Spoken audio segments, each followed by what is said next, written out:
Hello दोस्तों, कैसे हैं आप सब? बढ़िया होंगे, मैं भी बढ़िया हूँ। तो आज की वीडियो की शुरुआत हो रही है कुछ इस तरीके से। और यहाँ पे ये मैं कर रही हूँ कटिंग। तो सिलाई करने के फ़ायदे क्या क्या हैं और सिलाई हम कैसे घर से कर सकते हैं। तो घर से भी हम सिलाई कर सकते हैं और अच्छा खासा अपना खर्चा निकाल सकते हैं। तो घर पे सिलाई करने से कुछ फ़ायदा भी होता है और कुछ नुकसान भी होते हैं।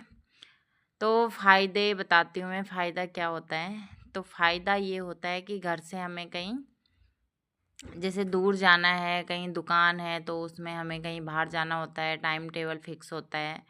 और सिलाई के लिए तो टाइम टाइम का जो होता है ना, तो जब जिस टाइम सीज़न होता है उस टाइम तो बिल्कुल भी टाइम नहीं मिलता है, कहीं जाने का हो या काम बहुत ज़्यादा होता है। तो अगर घर पे सिलाई करते हैं तो घर पे ही एक चीज़ का फ़ायदा होता है कि हम किसी भी टाइम सिलाई कर सकते हैं। जैसे दिन में हो गई, दोपहरी में हो गई, क्योंकि दुकान का ये होता है दोपहरी में दुकान बंद हो जाती है, रात को भी दुकान बंद हो जाती है। और बच्चे हैं तो बच्चों को देखने के लिए भी टाइम टेबल बनाना पड़ता है। तो अगर घर पे करोगे तो घर पे एक चीज़ का फ़ायदा है कि हमें कहीं दूर नहीं जाना पड़ता और हमें जब भी टाइम मिले तब भी हम सिलाई कर सकते हैं। तो घर में रहने का ये फ़ायदा है।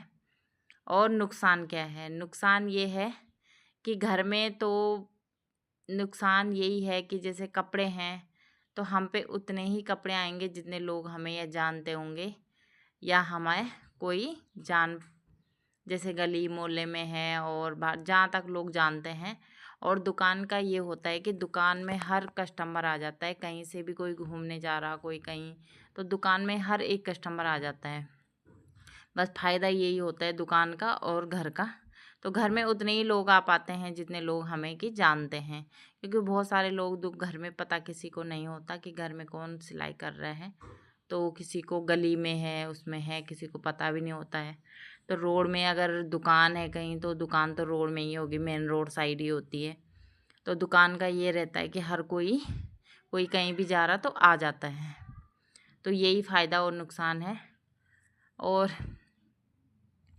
मैं भी घर पे ही सिलाई करती थी तो घर पे उसी हिसाब से कपड़े तो आ जाते थे कपड़े, लेकिन उसमें यही होता है कि जैसे छोटा मोटा काम भी है कुछ भी है तो दुकान का ये है कि दुकान में हर कोई आ जाता है। तो ये मैं सिलाई करती थी तो तब मैं घर पे बेड के ऊपर ही कपड़े काटती थी, क्योंकि मेरे पास काटने के लिए भी कहीं पे स्पेस नहीं था जाके मैं काउंटर वगैरह रख सकूं। तो अब मेरे पास दुकान मेरी हो गई है, बन गई है।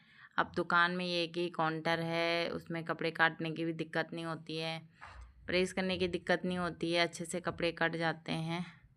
क्योंकि बिस्तर में जैसे बेड में है तो कपड़े काटने में थोड़ा दिक्कत तो आती है। और प्रेस करने के लिए भी, क्योंकि बेड में तो प्रेस होती नहीं है, तो प्रेस करने के लिए कहीं अलग से करो, फिर कटिंग करने के लिए कहीं अलग पे करो, तो ये दिक्कत होती है।